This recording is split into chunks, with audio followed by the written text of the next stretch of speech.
이렇게 처음 이렇게 뵙게 되면 한국 분들은 궁금한 게 있잖아요. 저분 나이가 얼마나 됐을까?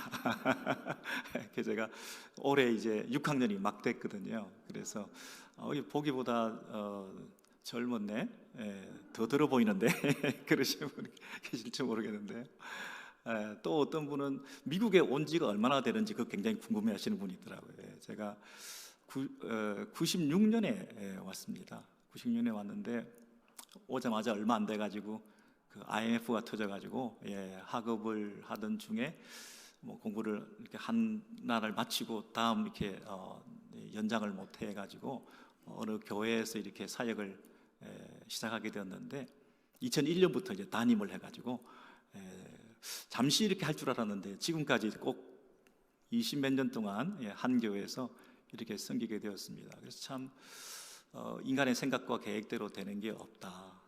이 장의자가 오렌지힐 교회와 이 좋은비전 교회가 연결될 것이라고, 여러분 우리가 이게 어떤 사람들은 다 우연이다 그렇게 얘기를 하는데, 제가 또 이렇게 와서 여기서 말씀을 나누고 이게 하는 큰 그림을, 그 퍼즐 한 개 한 개를 하나님께서는 다 맞추고 작업하고 계시고, 하나님께서는 그렇게 여전히 섬세하게 일해 가시는 것 아닌가, 그런 생각을 하죠. 그러니까 이건 지나고 나면 아는 거지 그때는 모르죠, 여러분. 그죠? 항상 하나님께서는 이렇게 우리 생각보다는 더 큰 계획이 되셨구나. 우리 너무 단견으로 근시안으로 이렇게 보다 보니까 막 울기도 하고 슬프기도 하고 그냥 괴롭기도 하고 막 그랬는데, 조금 이 여유를 가지게 되면, 영적으로 조금씩 자라다 보면 하나님께서 하시는 큰 그림을 그리면서 최소한 하나님께 막 대들지는 않는 것 같아요. 무슨 뜻이 있겠지 하고 원망은 하지 않는 것 같아요. 그냥 잘 모르겠지만 합력하여 선을 이루실 줄 내가 믿어, 이런 마음을 가지고 있을 것 같아요. 내가 알거니와, 그죠? 다른 건 몰라. 하나님께서 사랑하시는 자들에게는 합력해서 선을 이루신다, 그거 하나는 안다. 내가 뭘 안다고요? 다른 건 아무것도 모르겠어요. 근데 모든 일을 합력해서 선을 이루실 하나님, 그분은 내가 믿는다, 이렇게 생각하면서 우리가 이렇게 살아온 거 아닙니까? 여러분, 이민생활 뭐 이게 녹록지 않거든요, 그죠? 그래서 모든 것이 하나님의 은혜다, 이렇게 여기까지 인도해 주신 거 감사하다. 추수감사절이 좀 부담스럽지 않습니까? 솔직히 말해서 뭐 또 감사절인데 감사헌금도 해야 되고 뭐 감사의 제목도 뭐 있는 것 같고 이렇게 해야 되는데, 뭐 계산을 해봐도 뭐 올해는 힘들기만 했어. 특별히 뭐 감사한 게 뭐가 있는지도 모르겠고요. 어떤 때는 좀 감사의 명절이 부담스럽기도 해요. 여러분 안 그러신가요?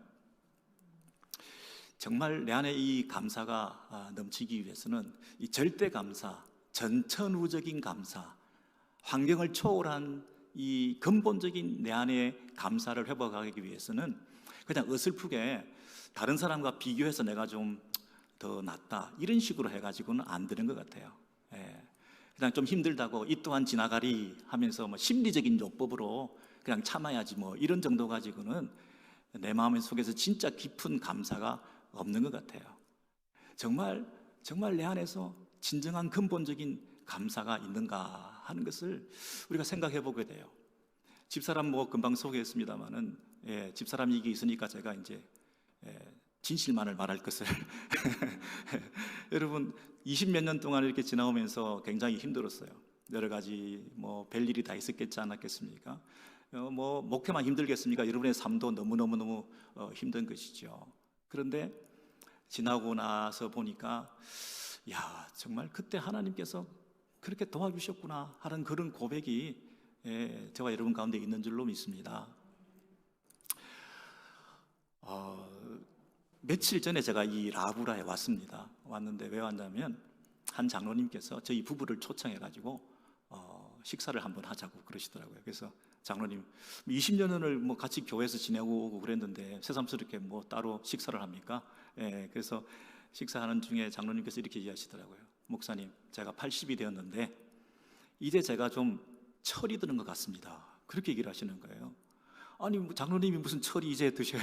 무슨 말씀입니까? 그랬더니 저한테 뭐라고 하시냐면, 뭐 그동안 목사님 또 뭐 좀 섭섭한 일도 있으실 수 있고 또 좀 부담이 되기도 하고 서로 좀 이런저런 일들이 많았는데 제가 생각해 보니까 참 참 제가 뭐 부족한 게 많았고, 이제 좀 제가 시야가 좀 넓어져 가지고 뭐 그런 대수롭지 않은 일 가지고 내가 그렇게 힘들어했을까. 또 목사님도 뭐 좀 힘드셨죠. forgive 해 주십시오 이러더라고 저한테. 그 내가 그분이 너무 귀하고 훌륭하고, 아니 세상에 젊은 목사한테 80이 되시는 어르신 장로님께서 forgive를 해달라니요. 그게 무슨 말입니까? 장로님, 제가 더 잘못했죠. 제가 정말 부족했습니다. 장로님, 정말 추워도 그런 생각하지 마십시오. 지금까지도 감사했고 앞으로도 정말 장로님께서 함께 해주셔서 저희가 큰 힘이 되고, 서로 그러면서 이제 파킹장에 남아가지고 서로 부둥켜 안고 막 눈물이 핑 돌고 막 갑자기 이러더라고요. 그래서 이게 좀 부끄러운 일이지만, 이게 세월이라는 게 그냥 흘러가는 게 아니구나. 서로 좀 인내하고 참고 기다리면서 하나님께서 이 작업해 가시는 게 있구나. 변화와 성숙이라는 말이 우리에게도 해당되는 것이구나. 그냥 세월이 흘러가는 것이 아니라 우리를 자라게 하시는 하나님의 손길이 분명히 있구나. 여러 가지 환경과 상황들을 통해서 우리를 다듬어 가시는 하나님의 글작품으로 만들어 가시는 하나님의 은혜라는 게 있구나. 이런 걸 깨닫게 되는 거 있죠. 여러분, 이 부족한 종이 연약하고 또 미약해서 뭐 사역이라고 하지만 얼마나 실수가 많았겠습니까? 20년 전에 제가 그 나이를 생각하면 정말 실수투성이고 정말 뭐 큰 실수한 것만 덜먹이더라도 뭐 얼굴이 화끈거릴 정도로 잘못한 것들이 많은데, 세상에 그 어르신들이, 장로님들께서 많이 기다려 주셨구나. 그 사사건건 그거 다 문제 삼았으면 제가 어떡할 뻔했겠습니까? 그런데 참아주시고 기다려주시고 기도해주신 덕분에 여기까지 왔구나. 이게 다 하나님 은혜가 아닌구나. 처음에는 제가 잘난 줄 알았죠. 제가 똑똑한 줄 알고 제가 하는 게 다 맞는 줄 알고, 때로는 고집도 부리고 제가 막 그냥 뭐 다투기도 하고 뭐 그러지 않았겠습니까? 그랬는데 그 모든 과정 속에서 정말 하나님께서 그때그때 은혜 주셨구나. 그걸 이제서 저도 철이 들어가지고 막 고백하는 거죠. 그 장로님이 너무너무 훌륭한 신앙인격을 가지시게 된 거죠. 그죠? 그 연세에 젊은 목사한테 자기가 그런 말씀을 하셨다는 게 얼마나 성숙하신 분인 거 있죠. 여러분, 이 나이가 연륜이 쌓여갈수록 우리가 이 잘한다고 하는 거, 이게 여러분 어르신들이 완고해지고 고집 세지고 나이가 드실수록 더 연륜이 쌓일수록 교회 오래 많이 다녔을수록 자기를 드러내고 자기 의와 자기 자랑들이 많아질 수밖에 없는 분인데, 세상에 연세가 드실수록 더 겸손해지고 낮아지고 자기를 부인하고 예수님 인격으로 바뀌어가고, 이런 모습을 실제로 보니까 너무 감동인 거 있죠. 여러분 이 교회는요, 뭐 지도자 한 사람이 잘 되면 되는 줄 저는 알았어요. 근데 여러분, 아무리 탁월한 지도자가 앞서서 뭘 한다 하더라도 팔로워들이 없으면, 따라주는 사람이 없으면 무슨 지도자가 자기 역할을 할 수 있겠습니까? 지나고 보니까요, 리더십도 중요하지만 팔로우십도 중요하더라고요. 리더도 중요하지만 팔로워들이 성숙한 거 있죠. 탁월해도 안 따라주면 무슨 리더가 되겠습니까? 근데 조금 부족하고 그래도 잘 따라주는 분들이 많이 계시니까 그 공동체나 그 모임들이 참 아름답게 성장해가는 걸 봤어요. 정말 이 따라주는 분들이요, 저희 교회도 뭐 속된 말로 한 가락씩 하는 분들이 굉장히 많으신데요, 왕년에 뭐 다 대단하신 분들이잖아요, 이민사회에. 근데 잘 따라준다는 거, 이게 더 성숙하고 더 품이 크고, 그게 더 센 분들이시더라고요. 여러분, 이 하나님의 교회의 한 모퉁이에서 우리가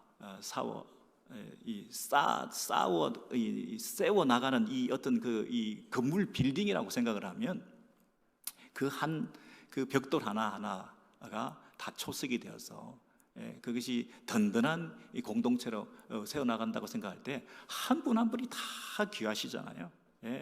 그 한 분 한 분이 자기의 역할들을 잘 따라 해 주실 때에 이 공동체가 얼마나 아름답게 세워지겠습니까? 이 좋은 비전 교회가 지금 이 지역사에서 막 지금 떠오르고 있다는 소문이 막 들리던데 여러분 자부심을 가지시고요. 그래서 이 꿈이 있고 또 기대가 있습니다. 근데 교회가 뭐 건물이 좋고 뭐 사람들이 많이 모이고 그것도 중요하지만 한 분 한 분이 신앙적으로 어떻게 성장해 가는가, 이게 참 중요해요. 한 분이 얼마나 큰 그늘을 만드는가, 내 주변에 실만한 그늘을 만들어 주는가. 좀 울창하고 숲이 되어야 그 그늘에 사람들이 모일 거 아닙니까? 근데 내가 이 숲을 만들지 못하고 그늘을 만들지 못하면, 내가 영적 이 용량이 크지 않으면 사람들이 모여들지를 않습니다. 그러면 뭐 리더십에서 아무리 뭐 목사님 장로님이 애를 써도 되지가 않습니다. 여러분, 한 분 한 분이 얼마나 성장하는가, 이게 굉장히 중요한데요. 그런 면에서 이 우리의 신앙의 모범이라고 할 수 있는 아브라함 같은 경우를 보면, 여러분 99세 100세에 이삭을 낳습니다. 근데 그 이삭을 99세 100세에 낳게 하시기까지 하나님께서는 기다리셨던 거죠. 그 전에 온갖 방법을 다 동원해서 뭐 후손을 낳아 보려고 했는데, 자기 힘으로 낳았다고 생각할까봐 죽은 것과 방불한 몸의 상태, 경수가 끊긴 아내의 그 상태, 그래서 거기서 생명이 태어났기 때문에 이거는 우리가 한 게 아니구나 라고 하는 것을 그제서 그들이 고백하고 완전히 하나님 앞에 두 손 들고 항복한 거 아니겠어요? 그러니까 100세에 받는 시험과 연단과 성장이라는 프로그램이, 커리큘럼이 있는 거예요. 여전히 지금도 우리의 나이에 맞는 하나님의 성장 프로그램이 돌아가고 있다. 지금 내가 그냥 이러고 있으면 안 되지. 이 성장해야 된다는 데 대한 여러분의 부담을 가지셔야 돼요. 내가 자라야 된다. 지금 여전히. 아브라함이 120세에 이삭을 또 바치네요. 100세에 그 정도 했으면 됐는데 120세 정도 될 때까지 얼마나 그 애지중지 이삭을 키웠겠습니까? 다른 아들로서는 하나님 나라를 이어갈 상속자가 되지 않고 이삭을 통해서만 하나님 나라를 이어갈 수 있다고 약속을 해주셨으니, 그 이삭이 없이는 아무것도 안 되는 거잖아요. 이삭이 애지중지한 거잖아요. 얼마나 귀한 아들이겠습니까? 꼭 필요한 이삭 아닙니까? 이 이삭을 통해서 하나님께서 일하신다고 하셨으니 아브라함 입장에서는 이삭을 얼마나 귀하게 생각했겠습니까? 근데 이삭을 바치라고 하잖아요. 그냥 인신제사를 바치라, 이런 이상한 종교가 아니라, 하나님께서 이삭을 바치라 하셨을 때 그 시험의 의도가 뭐겠습니까? 이삭이 중요하냐, 이삭을 주신 분이 더 중요하냐, 이 얘기 아닙니까? 이삭이 없이는 안 된다 생각하는데, 이삭이 없어도 하나님만 계시면 된다, 그 시험을 네가 지금 통과할 수 있느냐, 그 얘기 아닙니까? 이삭이 없어도 하나님만 계시면 된다, 그 믿음을 지금 연단하기 위해서는 120세에 그 아들 이삭을 바치라고 하는 그 연단의 성장 과정이 필요했던 거지 않습니까?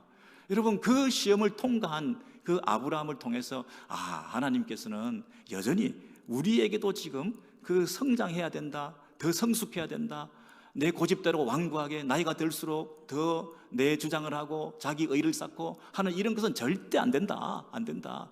축복을 주신 분이 더 중요하지, 축복 받은 것만 붙들고 있으면 안 되지 않습니까? 그래서 이 하나님에 대한 그 철저한 믿음으로 점점 성장해가는 영적 거장으로서 내가 도약할 수 있는가?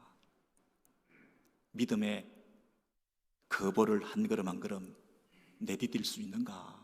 매일매일 삶의 그 무의미성을 극복하고 하나님께서 오늘도 내가 성장하기를 원하는 그 음성을 듣고 순종하는 발걸음으로 내가 결단할 수 있는가?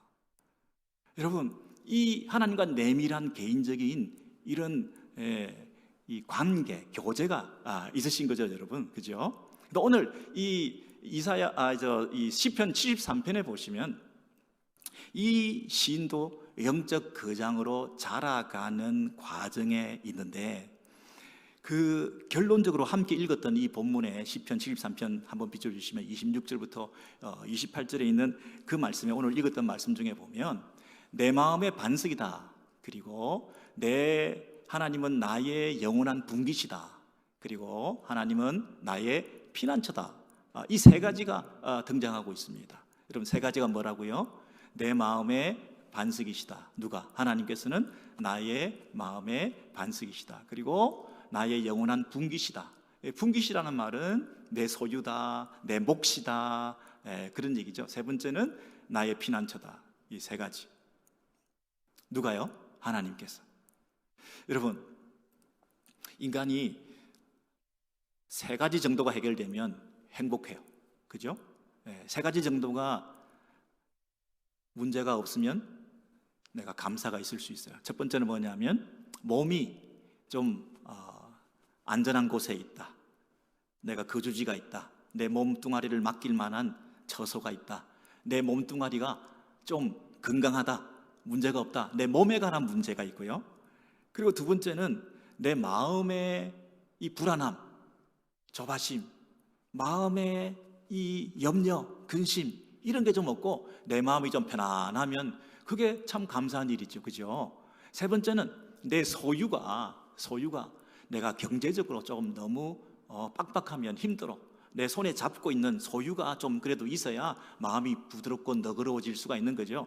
그래서 세 가지, 몸의 문제, 내 마음의 문제, 내 소유의 문제, 이 세 가지가 해결되면 내 안에 감사가 있을 수 있어요. 여러분, 이 추수감사절기를 앞두고 감사해야 되는데 내 몸도 아파, 질병 난 상태에서 내 몸의 시큐리티가 내가 시큐어하지 않고 내 세이프티가 없어. 내 몸이 불안해. 늘 내 몸에 어떤 내 몸을 맡길 만한 구석이 없어. 내 몸뚱아리 하나 어디 제대로 맡겨 놓을 만한 이런 데가 없어. 여기 가도 천덕꾸리, 저기 가도 천덕꾸러기. 이 몸 하나 자체를 내가 잘 건사하지 못해서 힘들어. 이 몸이라고 하는 것이 얼마나 힘든지요. 내 몸의 이 안정과 평안을 내가 건강을 얻을 수가 없다면 참 힘든 일이죠. 그죠? 그리고 마음의 평화가 없어. 늘 불안해, 두려워, 근심 걱정이 많아. 이러면 무슨 감사가 있겠습니까? 그리고 이 경제적인 것도 좀 필요하지 않습니까? 그죠? 근데 이런 부분이 해결이 안 되면 무슨 내 안에서 진심으로 감사가 되겠습니까? 그냥 절기를 지키는 거고 남들이 하니까 따라하는 거지 내 안에 진짜 감사가 없잖아요. 근데 이 시인은 뭐라고 얘기를 하냐면 하나님이 나의 영원한 분기시다. 나의 영원한 소유. 그분이 나의 전부이다. 내 몫의 전부는 하나님이시다. 하나님이면 난 그것으로 만족한다. 그리고 하나님이 나의 피난처다. 내 몸을 맡길 만한 곳이다. 하나님께 전적으로 의탁한다. 하나님께 다 의지한다. 그리고 하나님이 내 마음의 반석이다. 하나님이 내 안에서 든든한 평화를 주신다. 이런 고백을 한 거 있죠.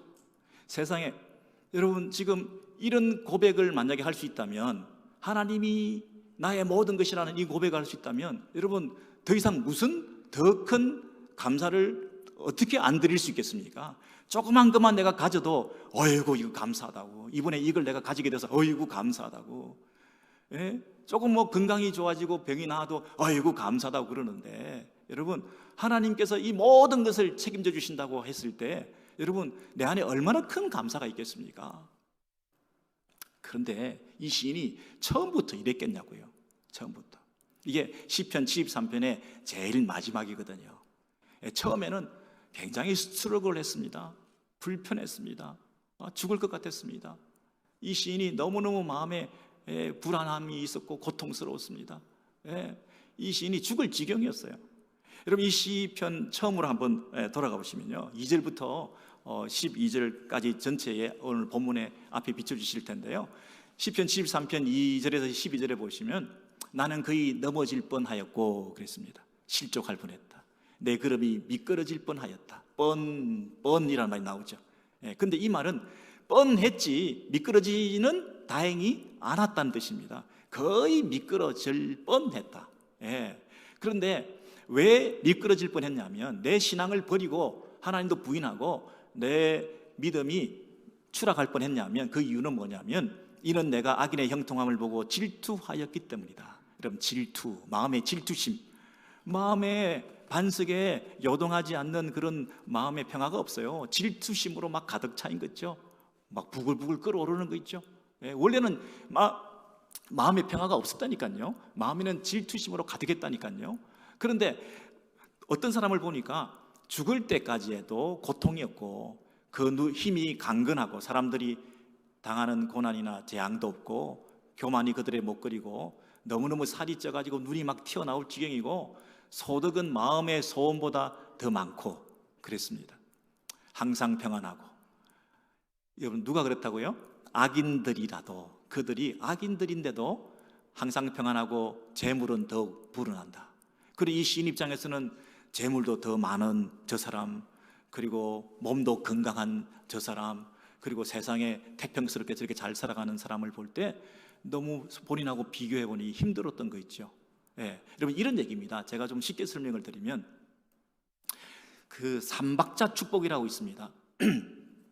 삼중 축복론이라고 있는 거 아시죠, 여러분? 예, 그래서 영혼이 잘 되면 범사가 잘 되고 그리고 강건하게 된다.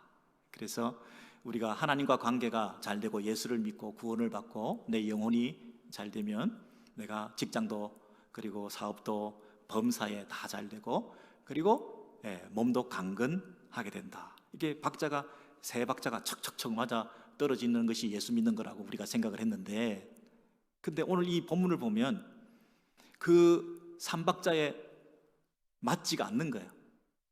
이 사람들이 악인들이라 그랬거든요. 악인들이라도 항상 평안하고 재물은 더욱 불어난다 그랬거든요. 여러분 첫 박자 영혼이 잘됨 같이 이 말은 뭐죠? 하나님과 관계가 잘 되어야 그 다음에 두 박자 세 박자 재물도 건강함도 이렇게 맞아떨어질 텐데, 지금 보니까 악인들이라도 첫 박자가 안 맞는 거예요. 하나님과 관계가 맞지도 않는데 두 박자 세 박자가 막 맞아 돌아가는 거예요. 심지어 네 박자 다섯 박자까지. 소득은 마음의 소원보다 더 많으며 그랬어요. 마음의 소원대로만 돼도 두 박자 세 박자가 맞아 떨어지는 건데 마음의 소원보다 더 많다고 그러니까 더 박자가 더 많아지는 거잖아요. 이게 있을 수가 없잖아요. 그리고 그 다음 성경 구절을 보시면 본인이 생각할 때 세상에 자기는 하나님 앞에서 어떻게 살았는지 73편 13절 14절에 보시면요, 내가 내 마음을 깨끗하게 하며 내 손을 씻어 무죄하다 한 것이 실로 헛되도다. 헛되도다. 이 시인이 첫 박자를 맞췄어. 본인은 어렵게 하나님 앞에서 마음을 깨끗하게 하고 내 손을 씻어 죄를 씻고 하나님 앞에 회개하고 그렇게 성결하게 하나님 앞에 믿음을 지키며 살았어. 첫 박자를 맞았어요. 그죠? 그러면 두 박자 세 박자가 척척 범사에 잘 되고 강건하고 돼야 되는데, 아니 첫 박자가 맞았는데 세상에 나는 종일 재난을 당하며 아침마다 징벌을 받았다 그러는 거 있죠. 잘 되기는커녕 더 안 돼. 두 박자는 그냥 첫 박자에서 멈춰버렸어요. 세상에 이런 모순, 이런 신학적인 어떤 난제, 그리고 내가 믿었던 하나님에 대한 이해가 내 속에서 막 불이 나게 될 때, 내가 마음속에 생각했던 그 신앙의 관이 뒤틀리고 내가 기대했던 그 하나님이 아닐 때 내 안에 어떤 마음이 들겠습니까? 야, 이거 내가 잘못 믿고 있는 거 아니겠구나, 아닌가, 이거 정말 내가 지금까지 헛믿은 거 아닌가, 내가 진짜 하나님을 제대로 믿고 있는 건가 하고 여러 가지 어려움들이 생겼겠죠. 마음속에 너무 마음에 고민이 됐어요. 그래서 이 시인이 마음의 평안은커녕 너무너무 고생스럽고 질투심도 나고 자기는 안 되는데 다른 사람들은 보니까 더 잘 되는 걸 보니까 마음이 불편하고, 이게 마음이 지옥인 거 있죠. 이게 신앙생활이 이렇게 해서 과연 될 일인가, 이쯤에서 접어야 되는 거 아닌가. 여러분 이 시인이 아삽이라는 시인인데요, 아삽이라는 시인이 이 예배 인도자였지 않습니까? 그래서 영적인 지도자급에 있는 그런 분이신데, 이분이 마음속에 이런 갈등이 생기면서 내가 신앙생활을 잘했나 잘못했나, 앞으로 정말 계속해야 되나 말아야 되나, 이런 막 고민들이 생기게 되어서 이제 한없이 추락하고 있었어요. 미끄러지려고 했어요. 그럼이 넘어질 뻔했어요. 근데 여러분 미끄러질 뻔하다가 거기서 완전히 추락하지 않고 딱 발판을 마련한 게 있는데요, 미끄러질 뻔하고 안 미끄러지게 된 계기가 된 게 있는데요. 여러분, 어떻게 하면 그 계기가 되어서 다시 도약할 수 있었겠습니까? 신앙 성장의 도약판으로 삼아서 영적 거장으로 정상 정복을 향해서 산으로 올라가야 되는데 지금 한없이 추락해서 바닥에서 지금 거의 낭떠러지 떨어져가지고 끝날 뻔했는데 그래도 마지막에 발판을 딱 마련해가지고 뻔하면서 다시 올라갈 수 있는 토대를 마련한 그런 계기가 된 게 여러분 뭔지 아세요? 이게 굉장히 중요한 신앙생활의 비결이라 그럴까요? 우리가 지금 교회를 다니면서 성장도 안 하고 믿음의 이 진보도 없이 그냥 매너리즘에 빠져서 우리가 신앙생활을 잘못할 수가 있는데요, 이러다가는 제자리 걸음하는 게 아니라 추락하게 되거든요. 근데 그 추락하게 되는 그 시점에 도약할 수 있는 발판이 하나 있는데요, 그게 뭐냐면 그 다음 절 15절이에요.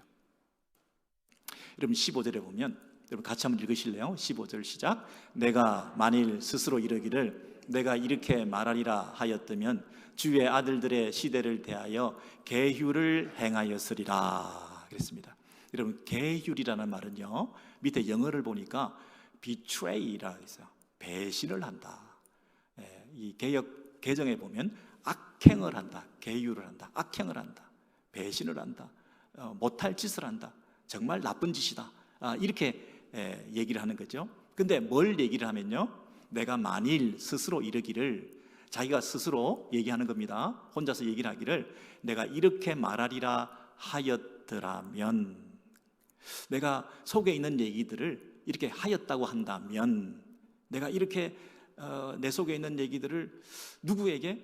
주의 아들들의 시대를 대하여 그랬습니다.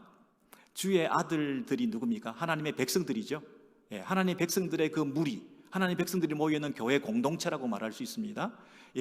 그 자신의 공동체에 있는 하나님의 자녀들의 무리인 그 그룹에서 내가 만약에 이렇게 말하였다고 한다면, 말했습니까? 안 했습니까? 안 했습니다. 이렇게 말해버렸다고 한다면 내가 악행을 행한 거였을 뻔했다. 내가 배신을 한 꼴이 될 뻔했다. 정말 안 하길 잘했다, 그 얘기지 않습니까? 무슨 얘기를 안 했다는 겁니까? 본인이 속에서 지금 스트로크를 하고 있는 거 있잖아요. 아니 악인은 형통하고 의인은 고난을 당하고, 첫 박자가 안 맞는데도 두 박자 세 박자 막 터지고, 나는 첫 박자 맞추려고 너무너무 애쓰고 무지하게 성결하게 하나님 백성답게 살려고 애를 쓰는데 되는 일은 없고, 뭐 건강하기는커녕 강건하기는커녕 안 아픈 데가 없고, 일이 범사에 잘 되기는커녕 하나도 되는 일이 없고, 하는 일마다 안 되고 이러고 있는 꼴을 보면서 이거 뭡니까 도대체? 내가 주의 백성들을 만나서 말하고 싶은 거 있죠. 야, 이거 진짜 제대로 믿는 거 맞냐? 하나님 살아계시냐? 하나님 살아계시다면 이럴 수 있냐? 당신도 나 알잖아. 내가 이렇게 어떻게 살았는지를 알잖아. 근데 이 모양 이 꼴인데 진짜 예수 계속 믿어도 되는 거야? 야, 정말 우리 서로 속고 있는 거 아니야? 서로 연기 그만하자. 진짜 예수를 제대로 믿는다면 이럴 리가 없잖아. 뭔가 잘못됐어. 그저 우리가 종교 놀이하고 있는 거야. 종교 비즈니스에 속고 있는 거야. 야, 우리 교회 계속 다니는 거 의미 없어. 그냥 세상 사람들처럼 살아. 악인들의 형통한 것을 우리가 그냥 닮아가. 그들이 말하고 그들이 살아가는 방식으로 우리가 사는 것이 우리가 그래도 잘 되는 거야. 야, 이러다고 있다가는 정말 이민생활 미국 와가지고 벌써 몇 년째인데 이러고 있으니 정말 내 꼴이 이거 정말 창피해서 고개를 못 들고 자녀들한테도 할 말이 없으니 나 다른 방식으로 살래. 더 이상 이제 안 되겠어. 교회는 내가 나가줄게. 근데 더 이상 내가 신앙생활 교회에 헌신하는 거, 봉사하는 거, 시간 낭비 더 이상 안 할래. 나는 이제 내 방식으로 살 거야. 내가 이런 말을 하고 싶었는데, 그렇게 말했다고 한다면 주의 백성들에게 내가 못할 말을 할 뻔했구나. 여러분, 이게 발판입니다. 더 이상 추락을 방지하는 마지막 발판입니다. 이 발판이 마련되셔야 도약 가능성이 있습니다. 여러분, 이 마음속에 있는 이 어려움들을 해결하는 방법은요, 제일 쉬운 방법은 여기저기 말하는 것입니다. 그냥 말해버리는 게 제일 쉬워요, 여러분. 그냥 무슨 뭐 못할 말이 어디 있습니까? 전화통 들고 얘기해도 되고, 만나서 얘기를 해야 되고, 여러분 교회 생활하면서 우리가 뭐 행정이나 뭐 이 교회 생활에 대해서 우리가 뭐 쉽게 이렇게 말하는 거 이상해. 뭔가 의도가 있는 것 같아. 예수 믿는 것도 그렇고 교회도 그렇고 뭐 다 그게 그거야. 예? 여러분 이런 마음에 자기가 해결되지 않는 부분들이 있잖아요. 근데 이거를 발설을 쉽게 하는 것은 굉장히 위험한 일이라고 지금 얘기를 하는 거죠. 그럼 제가 청년 때에 막 뜨겁게 신앙생활을 하고 한국에서 이렇게 교회 생활을 하는데, 안수 집사님 가정에 한번 초대를 받아가지고 그 제이라는 권사님이 그 아내였는데, 그분이 조금 그 이상한 말씀을 이렇게 하시더라고요. 젊은이들한테 약간 이렇게 무슨 말을 했냐 그러면, 뭐 그냥 나도 수십 년 자기가 예수를 믿고 교회를 다녔지만 그냥 별거 아니다. 그냥 뭐 이러면서 약간 그 겉으로 교회에서 볼 때하고는 다른 그 뉘앙스로 흘리면서 약간 교회에 대한 불평을 얘기를 하고, 목사님에 대해서 얘기를 하시는데 약간 뭐 이상한 얘기를 약간 느끼는 게 좀 이상하더라고요. 그런데 그분 말 끝에 뭐라고 얘기를 하시냐면, 설교 다 그 이혈령 비혈령이야 이러시더라고요. 여러분 지금 수십 년이 지났는데 제가 그걸 기억하고 있잖아요. 그죠? 제가 뭐 거짓말을 하겠어요? 설교 그거 다 이혈령 비혈령이야 그러더라고요. 코에 걸면 코걸이고 귀에 걸면 귀걸이래요. 저는 한 번도 그런 생각을 해본 적이 없어요. 그런데 그 얘기를 듣고 나서 그 다음 주부터 교회에 와서 목사님 설교를 듣는데, 왜 그렇게 은혜가 안 되는지요? 왜 이렇게 한 말 또 하고 이렇게 오랫동안 하시고, 구하면 왜 지르시며, 그리고 이분은 기성전 헌금이야. 결국은 헌금 얘기야. 여러분 이상하게도 목사님들 설교가요 다 결론이 주일 성수해라, 교회 잘 나와라, 교회 봉사해라, 11조 해라, 뭐 이런 걸로 결론이 나는 거 있죠. 그러니까 그동안 참 은혜를 받고 잘 살았는데 그 얘기를 듣고 모든 게 다 이혈령 비혈령이라는 거예요. 갖다 붙이기 나름이라는 거예요. 올해 모태신앙으로 몇 대째 교회를 다니는 그 권사님께서 그렇게 얘기를 하니 그 말을 제가 영향을 받더라고요. 그래서 제가 그 이후로 굉장히 시험에 빠졌어요.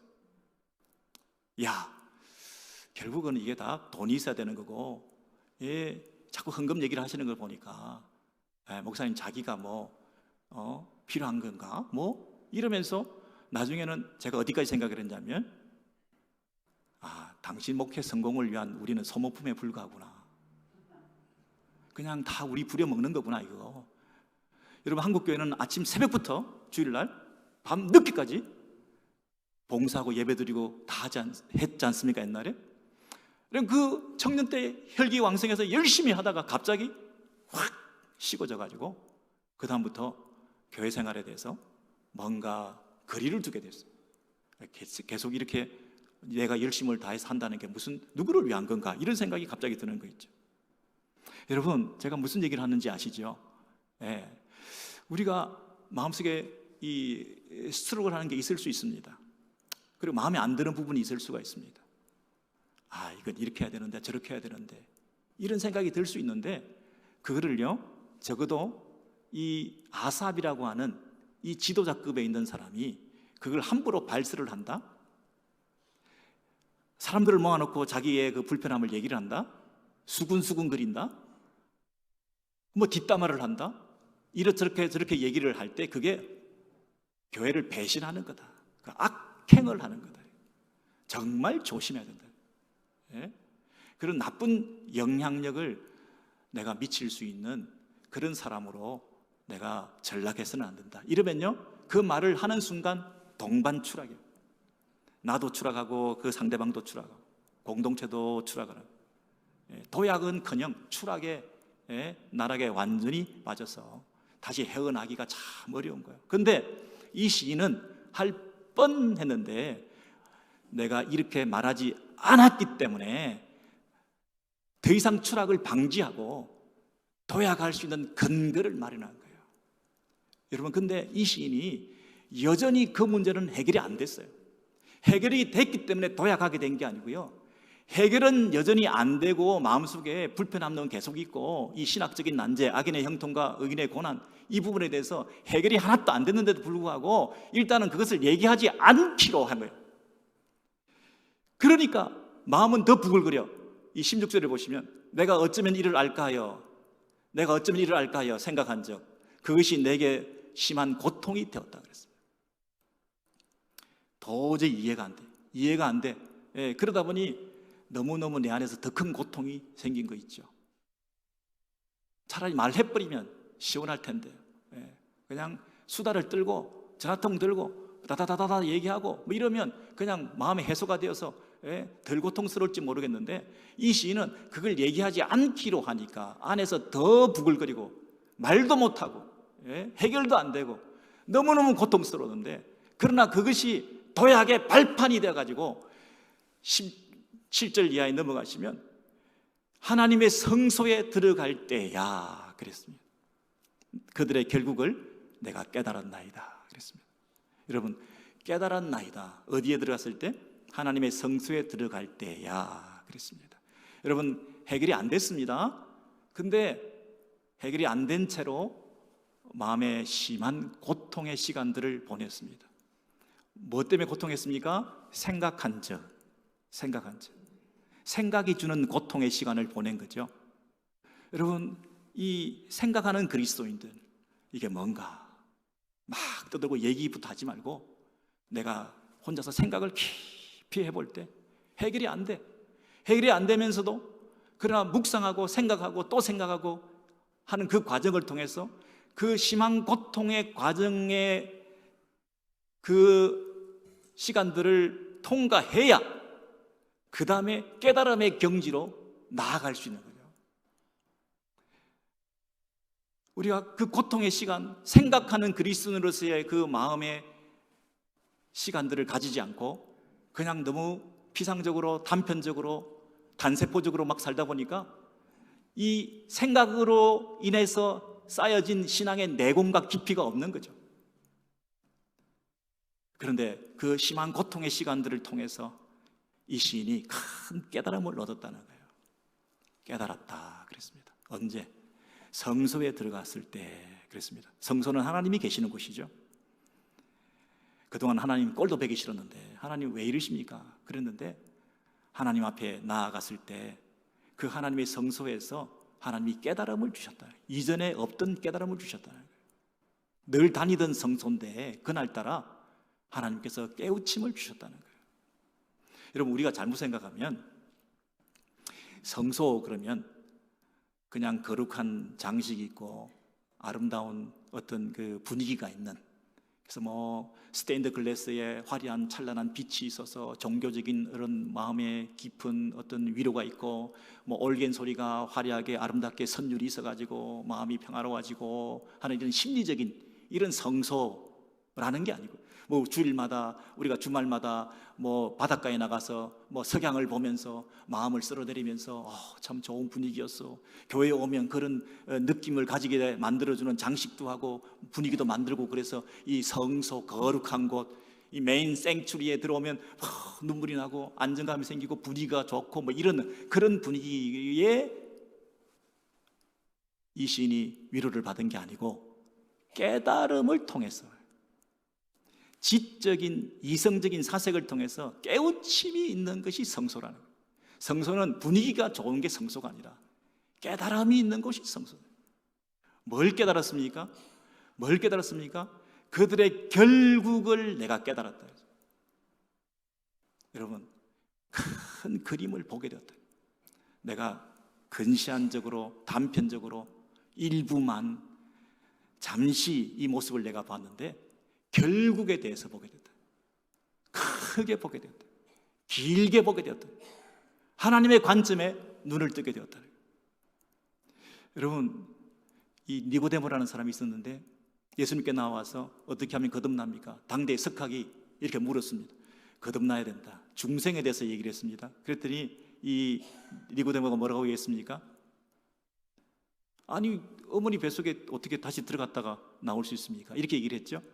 예, 이 당대의 석학도 합리주의적으로만 생각하니까, 그냥 자기들 생각에 중생한다, 거듭난다라는 말에 자기의 그 생각으로는 도저히 있을 수 없는 영적으로 다시 태어난다는 말, 성령으로 난다는 말, 위로부터 난다는 말의 그 의미를 모르니까 어떻게 다 사람이 두 번 태어날 수 있습니까? 이렇게 얘기를 했잖아요. 사람이 두 번 태어날 수 없습니다 하고 막 대들다가 하나님이 성소에 와서 하나님께서 영적인 깨우침을 줬을 때, 야, 이게 합리주의적인 사고의 한계가 있구나, 영적으로 일하시는 하나님의 손길이라는 게 있구나. 여러분, 부분만 보니까 전체를 보지 못했잖아요. 그리고 지금 현재를 보니까 최종적인 결말을 보지 못하잖아요. 우리가 볼 수 있는 것은 지금 현재 부분을 보고 있는 거 아닙니까? 근데 하나님의 성소에 가서 전체를 볼 수 있는 눈을 가지게 되고 최종적인 결말에 대해서 내가 알게 되니까 지금 현재 내가 이해되지 않는 이 부분에 대해서, 아, 그렇구나, 내가 생각이 짧았구나 하고 깨닫게 되었다는 것이죠. 그래서 그 형통하고 잘 되는 악인들에 대해서 이렇게 말합니다. 주께서 참으로 그들을 미끄러운 곳에 두시며 파멸에 던지시니.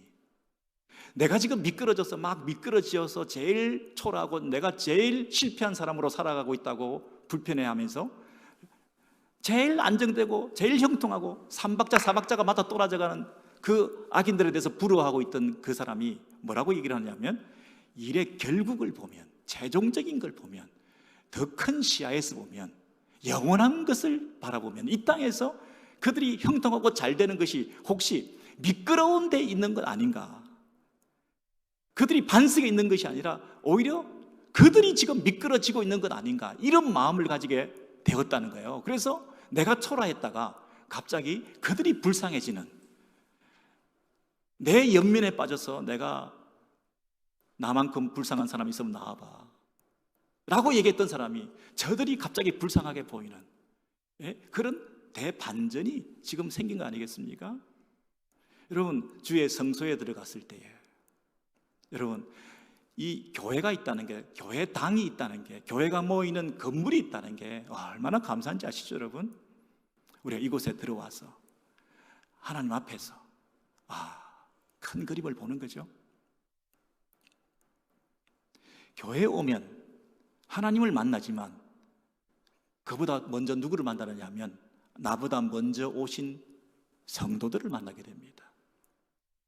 외아들이 사고로 돌아가신 저 가난한 과부가 여기 와서 꼿꼿이 예배드리고 있는 그 모습을 보면서, 아니, 세상이 이렇게 불공평한 세상이 어딨나 하고 교회당을 멀리했던 그가 그날따라 교회당에 왔는데 나보다 더 큰 어려움을 당한 분이 와서 하나님을 예배하고 있다고? 여러분, 이 충격, 이 교훈, 이 깨달음, 이런 것들이 여러분 우리를 다시 회복할 수 있는 근거가 되거든요. 저희 교회도 여러분 이 공동체 안에도 어려운 분들이 있으시겠지만 세상을 살아가면서 사건 사고가 없는 사람들이 어디 있습니까? 다 그런 상황 속에서도 주의 몸된 교회의 예배 처소에 자기 자리를 지키면서 그곳에서 꼿꼿이 예배하는 그 성도들을 바라볼 때 자신의 그 우매함에 대해서, 자신의 그 어리석음에 대해서 가슴을 치면서 정말 살아계신 하나님에 대해서 다시 의지하고 눈을 뜨게 되는 그런 믿음이 회복되는 그런 기회들이 있지 않겠습니까? 여러분, 교회에 잘 나오지 않는다는 것은 성실성의 문제가 아닙니다. 영적인 문제입니다. 여러분, 목사님이 이 장로님들께서 교회 여러분 주일에 꼬박꼬박 나와주기를 바라죠. 숫자가 더 많아지게 하기 위해서, 우리 교회가 이만큼 크기 위해서 여러분이 이 주일에 나와주셔서 교회가 잘 되는 걸 보고 싶어서 그렇게 막 챙기고 나오라 그러고 부흥회 오라 그러고 집회 오라 그러고 한 사람이라도 더 나오라고 하는 그 이유가 뭐겠습니까, 여러분? 여러분, 교회 잘 나오고 예배 잘 나오지 않는다는 얘기는 뭐냐면 이 깨달음이 있을 수 있는 기회를 자꾸 놓치는 거예요. 어느 날 영 엉뚱한 데 가 있어요.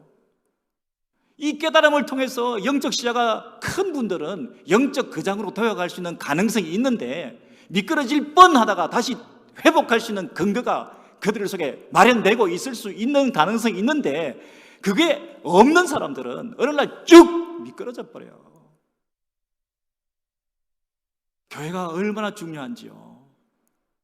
교회 생활을 통해서 여러분, 보이게 보이지 않게, 알게 모르게 우리가 깨달음이 있는 거예요. 아, 신앙생활은 저런 거야. 우리가 믿는 하나님은 저런 분이신 거야. 목사님, 장로님들께서 그렇게 우리를 위해서 기도하고 영적 성장을 위해서 저렇게 마음 노심초사하시고, 이게 뭐 교회 하나 뭐 비즈니스로 키워서 뭐 우리가 자랑하기 위해서 그렇습니까? 함께 영적으로 성장하자. 여러분, 그런 면에서 자꾸 독려하고 격려해서 함께 공동체를 세워나가자는 그런 이유 아니겠습니까? 여러분, 이 시편의 이 시인이 완전 미끄러질 뻔하다가 이제 도약해서 점점 이제 올라가는 과정에 있는데, 이제 그 다음 절을 보시면요, 넘겨주시면요, 야고보서 5장 11절의 말씀을 보시면 그 얘기를 하는 거예요. 인내하는 자를 우리가 복되다 하나니 너희가 욥의 인내를 들었고 주께서 주신 결말을 보았거니와 주는 가장 자비하시고 긍휼히 여기시는 자신이라. 여러분, 교회에 오면요, 하나님이 계시죠. 그리고 성도들이 계시죠. 그리고 누구를 보느냐 하면 성경을 만나게 되고 성경 속의 인물들을 만나게 되고 교회사를 통해서 우리에게 신앙의 선배들을 만나게 되어서, 여러분, 이분들이 어떻게 살았는지를 보면서 우리가 이 땅에서의 우리 신앙생활을 더 부유하게 풍성하게 만들어갈 수 있는 가능성이 있는 거죠. 여러분, 교회 오면 누구를 만난다고요? 하나님 만나죠. 먼저 온 성도들을 만나죠. 그리고 성경을 만나죠. 성경 속의 인물들을 만나죠. 그리고 교회사를 통해서 우리 신앙 선배들을 만나죠. 그래서 이분들이 어떻게 살았는지를 보면서, 야, 우리도 이런 어려움 속에서 신앙의 본이 되는데, 예를 들어서 욥을 바라는 거예요. 욥을 봐라. 욥이, 주께서 욥이 그렇게 고난을 당했는데 어떤 결말을 보였는가, 욥이 어떤 결론이 났는가, 그걸 보라는 거예요. 여러분, 이런 과정들을 통해서 하나님께서 우리를 성장시키고 추락하지 않도록 우리를 회복시키기 위해서 이렇게 전체를 보게 만드시는 거죠. 여러분, 우리가 지금 단편적으로 보고 있는 것을, 결말을 보고 최종적인 것을 보고 부분을 보지 말고 전체를 보면서 영원한 시야를 가지고 이 땅에서 잠깐 보는 그것 때문에 마음 너무 두지 말고 너무 예민하지 말고 그렇게 하라고 지금 말씀하시는 거죠. 여러분, 점점 이렇게 우리가 눈을 좀 뜨고 계시는 거죠. 그 다음 넘어가는데요, 시편 그 밑에 13편 20절 이하에 보시면 이렇게 얘기합니다. 그것을 뭐라고 얘기를 하냐면 꿈을 꾼 것 같아, 이렇게 얘기를 해요. 여러분, 우리가 꿈을 꾸면, 꿈을 꾸고 난 다음에 깨고 나면 꿈을 금방 무시해버리는 거죠.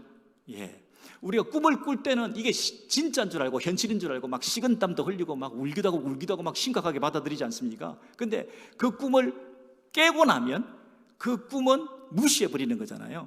그 얘기가 뭐냐면, 지금 악인이 형통하고 의인이 고난을 당하고 하는 이 현실이 정말 꿈꾼 것 같다는 거예요. 이게 하나의 판타지라는 거예요. 형상이라고 얘기하는데 하나의 환영을 보는 것 같았다는 거예요. 그 잠깐 그 헛것을 보고 신기루를 보고 그냥 잠시 없어질 것을 우리가 보고 거기 너무 마음을 둬가지고 우리 마음이 산란했다는 거예요. 이런 마음이 산란했다는 얘기는 내 마음이 완전히 뺏겨서 허둥대고 그 마음이 요동하고 있었다는 거죠. 그래서 이 마음이 산란해서 내 양심을 찔렀다, 이 말은 내게 결정타를 매겼다는 거예요. 내가 완전히 넘어지고 내가 완전히 실족할 뻔했다는 거예요. 뭐 때문에? 마음이 산란했어. 이런 마음이 산란했다는 얘기는 모든 문제의 원인이 내 마음에 있었다는 얘기예요. 마음이 산란했다는 얘기가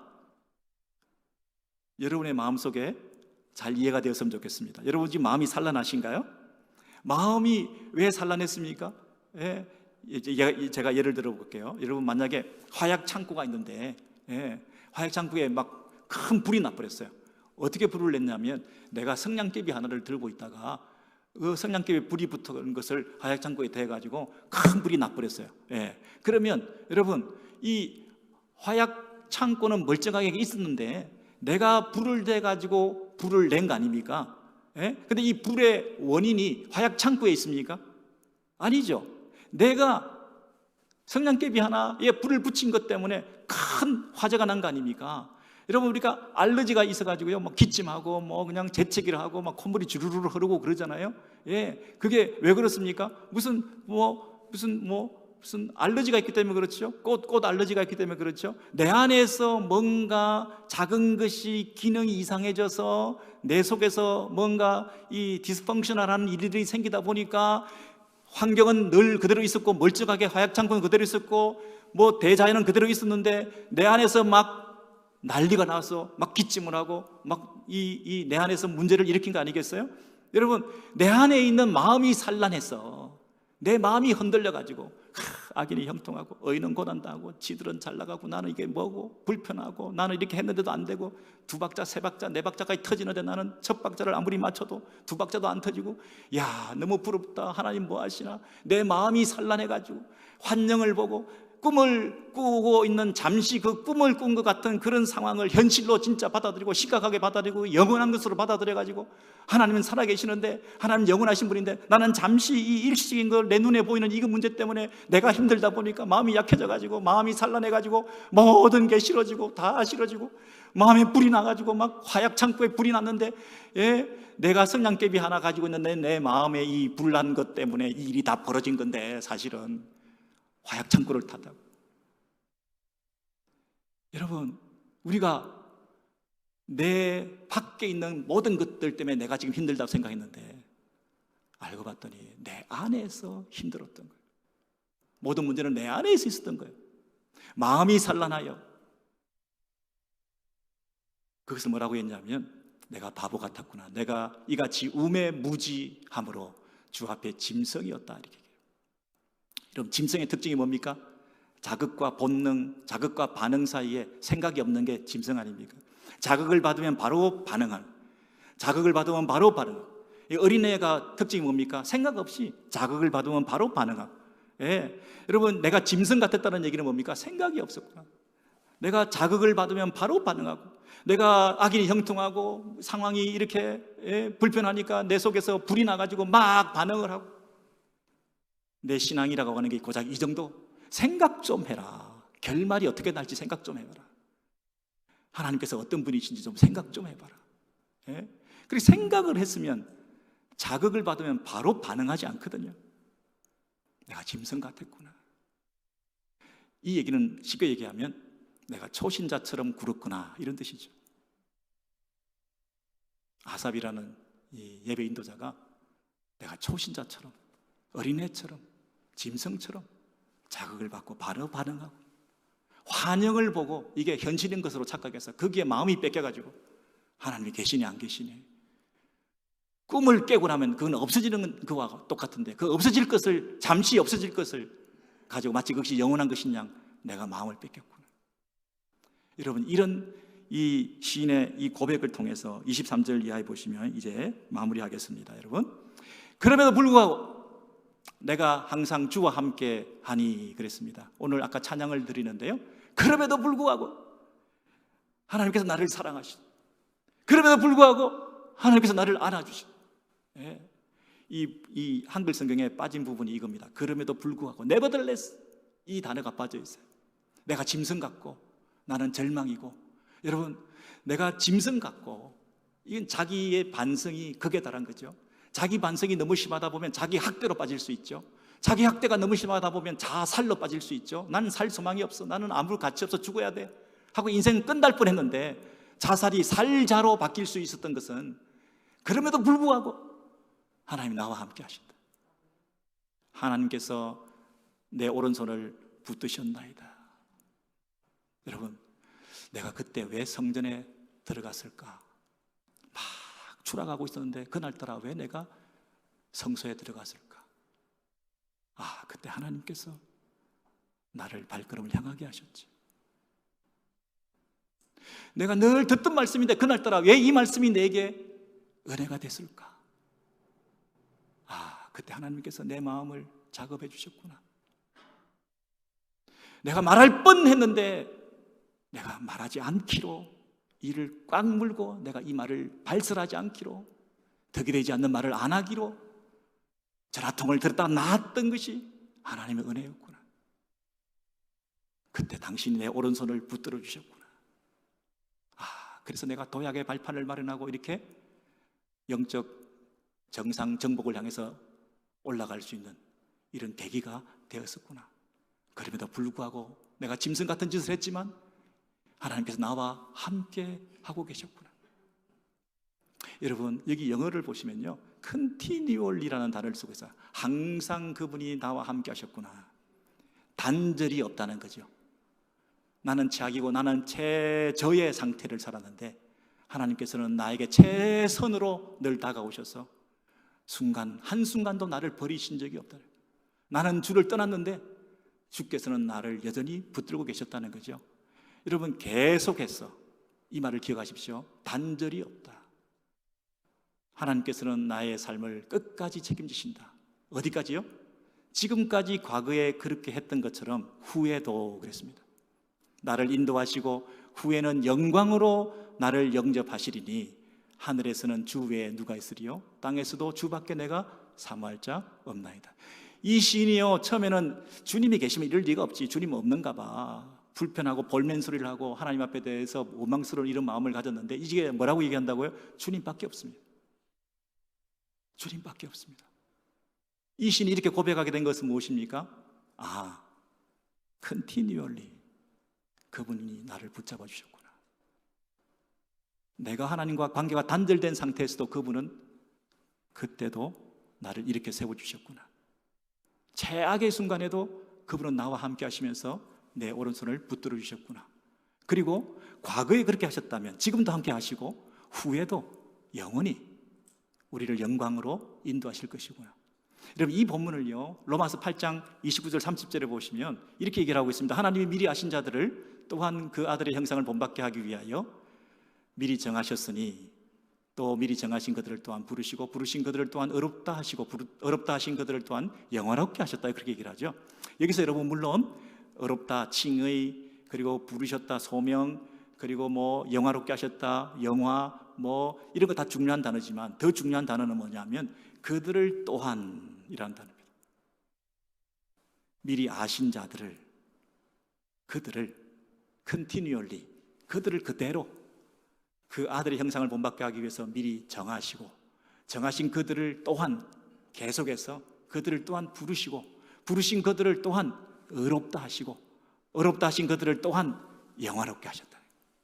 우리를 택하시고 우리를 통해서 일하시는 하나님께서 지금도 여전히 그리고 영원까지 우리를 인도하셔서 우리를 구원의 완성으로 영화롭게 하신다. 우리가 때로는 성화의 길을 내가 걸어가는 것 같기도 하고 내가 믿어서 칭의를 받은 것 같기도 하고 그렇지만 하나님께서 의롭다 칭해 주시고 우리를 영화롭게 하시는 그때까지 우리를 끌고 가시는 그 우리의 구원의 완성의 모든 과정 속에서 하나님께서 한 번도 단절의 시간이 없이 그들을 또한 붙드시고 그들을 그대로 붙드셔서 그들을 그대로 영화롭게 가게 하신다고 하는 사실을 생각했을 때 하나님께서는 이렇게 나의 삶을 책임져 주고 계시는, 영원히 내 삶과 함께 하시는 분이시구나. 나는 지금까지 이 땅에서 지상에서 잘 되고 안 되고 조금 더 잘 살고 못 살고 살이 찌고 눈이 튀어나오고 원하는 그 이상으로 돈을 벌고 더 좋은 차 타고 다니고